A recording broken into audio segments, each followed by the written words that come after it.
everybody. This is Matt Clark with Money and Markets with your Money and Markets week ahead. We've got kind of a shortened week coming up this week as it is the 4th of July holiday. Markets will be closed on Friday in observance of the July 4th holiday, which is actually on Saturday. So they close the market day before, which will be Friday. But even with the shortened week, investors will probably be thinking a lot about last week's report from the International Monetary Fund.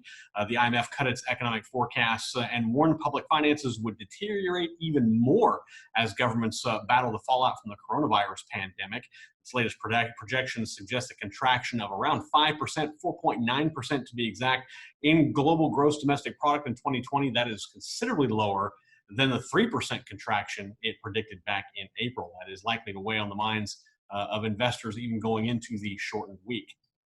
Coming up this week, also, there will be announcements for acreage of U.S. cotton, soybeans, and corn, as well as quarterly reports for wheat, soybeans, and corn. So if you are into commodities, that is something that you will want to look forward to. Unemployment data is also scheduled to be released this week, as well as Manufacturing Purchase Managers Index, which is the indicator of the health of the manufacturing sector. One other item of note coming up this week: Israeli-based Nano Dimensions Limited, that ticker is NASDAQ NNDM. NNDM is on the calendar to close out its 1-to-50 stock split on Monday. The company is a provider of machines for the fabrication of sub-assemblies for autonomous products like drones, cars, automobiles, and smartphones. In news related to that company, which actually does have an office in Boca Raton, it recently engaged Needham & Company to advise on potential acquisitions to expand its base. Shares of Nano Dimension were trading at around $2 a share last week. On the earnings calendar, it is fairly light with the July 4th holiday weekend coming up, but there are some key announcements to look forward to.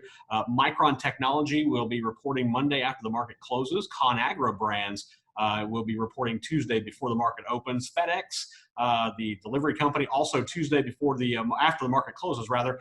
Constellation Brands, which makes Corona beer and invests in some cannabis companies, they will be reporting Wednesday before the market opens. Also, before the market opens, General Mills will be reporting its quarterly earnings, and Macy's will be reporting Wednesday before the market opens. So that's a look at what you have coming up on the week ahead. Here for Money and Markets. Keep it right here on moneymarkets.com, and we'll line you out with smart, profitable investment advice for you. Also, make sure you check out the Bull and the Bear podcast. That is our weekly podcast that we put out twice a week, rather. You can catch that on many different channels. We've got that on Apple Podcasts, Google Podcasts, Spotify, and iHeartRadio. We also have a YouTube channel. Just go to youtube.com and type in the Bull and the Bear podcast, and you can find where we are there. So that's what we have coming up for this week. It is a 4th of July weekend, so hope everyone is safe and enjoys this holiday.